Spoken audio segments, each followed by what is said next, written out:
Yeah. What up, wrestling fans and YouTubers? S-News, the name, talking wrestling is the game. SmackDown last night. SmackDown Live. Interesting stuff. If you watch my Raw video, you'll see that I was pleasantly pleased with the way Raw came out Monday night. Straight from the gate with that triple threat tag match. So, over on SmackDown, coming off of TLC and last week's show where AJ was hurt, he hurt his ankle, and James Ellsworth was saying, that Ellsworth needs to get out of the main event. So right away, straight off the gate, Daniel takes Ellsworth out of the main event because he's sneezing and he's coughing and he's sick and blah, blah, blah. So they say they're going to need a new number one contender for the belt. How would they go about getting that new number one contender? Well, easy. If you didn't watch SmackDown and you're just watching this review, SmackDown was good last night. It wasn't amazing, but it was good. They needed a new number one contender. So they had Miz TV last night. Miz with AJ Styles. These two back and forth banter. I hope it leads to a match. Not a title merging match where they get rid of the Intercontinental title. Or, somebody wins both titles, because that never benefits anyone.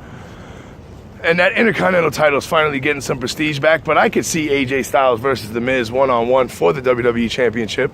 Of course, with AJ coming out on top. But did anybody expect this segment to go any worse? Because it was amazing. It was great to see these two interacting with each other. Obviously, the two hottest stars of 2016, The Miz and AJ Styles. And I know you can argue The Miz didn't have that great of a year. He lost the title to Ziggler. But if you look at heels, their presence and their impact on their brand, or before the brand split, on Raw and SmackDown, and The Miz did have a huge impact. The Miz brought the best out of Ziggler. So Miz TV progresses into an argument back and forth between AJ and Miz. They go to a standoff, and then a face-off, and then Dean Ambrose comes down. And then Dolph Ziggler comes down. Miz drops Ziggler, Dean drops Miz, AJ goes to drop Dean, out comes Luke Harper, and then I knew we had a four-way set up for the new number one contender. And that was the main event last night. It was Luke Harper against Dolph Ziggler, against The Miz, against Dean Ambrose for the number one contendership to AJ Styles' WWE World Championship. It was a good match, but I'll get to the main event. Some other things happened. We crowned a new number one contender to the tag team titles. As you know, the new Wyatt family. I hate putting new in front of anything, like the new foundation, the new rockers, the new whatever. It's almost as good as putting 2000 at the end. LOD 2000, Techno Team 2000, NWO 2000. I'm not going to say the Wyatt family's new because they only have one new member, Randy Orton. So the Wyatts are the tag team champions. Last night they had a number one contender battle royale, where usually one member of a team gets eliminated, the team's eliminated. Not this time. You had the Hype Bros, the Vaudevillains, American Alpha, the Ascension, the Fashion Police, that's Breezango, that's Tyler Breeze and Fandango. You had Heath Slater and Rhino, and I think that's it. Yeah, the Usos weren't there. They were on Talking Smack. Jay is hurt again. But the Hype Bros, Zack Ryder is the last man standing. I thought they'd give it to the Ascension. The Ascension cut a promo last week on the Wyatt family that really had me interested to see where they were going to go with it.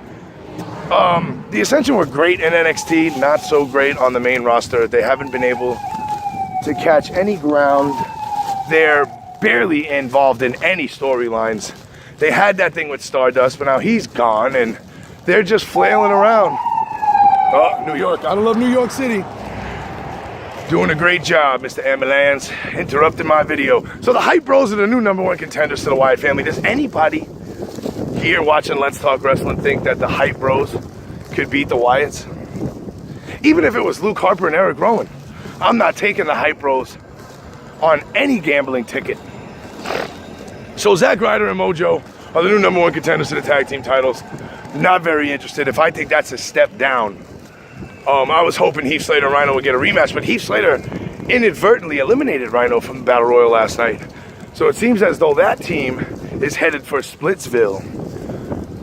Becky Lynch lost her women's title to Alexa Bliss, who came out last night to face Nikki Palazzi or somebody Pelosi or Palazzi. I believe we saw her in NXT a couple times.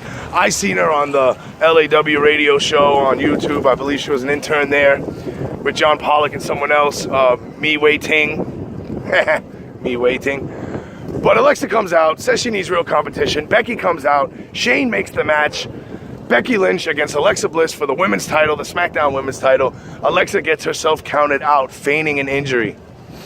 Alexa Bliss and Becky Lynch, this program will continue into the Royal Rumble, where I think Alexa gets the belt back. Becky gets the belt back from Alexa. But kudos to Alexa Bliss for playing that heel role. She played that knee injury all the way up until talking smack at the end of the night. And that was after 205 Live. So good for Alexa. Sorry for Becky. But I digress. The main event, fatal four-way match for the #1 contendership, was a great match. At any point, I thought any one of those dudes could have took it.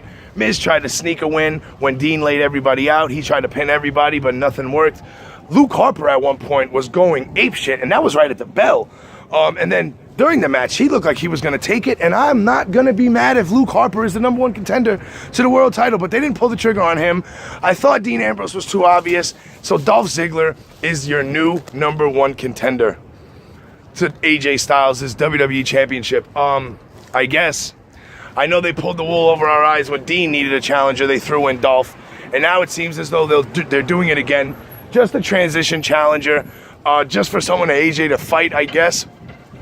So December 27th, AJ's going to defend the title at SmackDown Live against Dolph Ziggler to end the year. I think The Undertaker might make an appearance then, and we kick off this AJ Undertaker promo that everyone's waiting for. But what did you guys think of SmackDown last night? I think for the first time in a bunch of weeks, Raw beat SmackDown this week, definitely.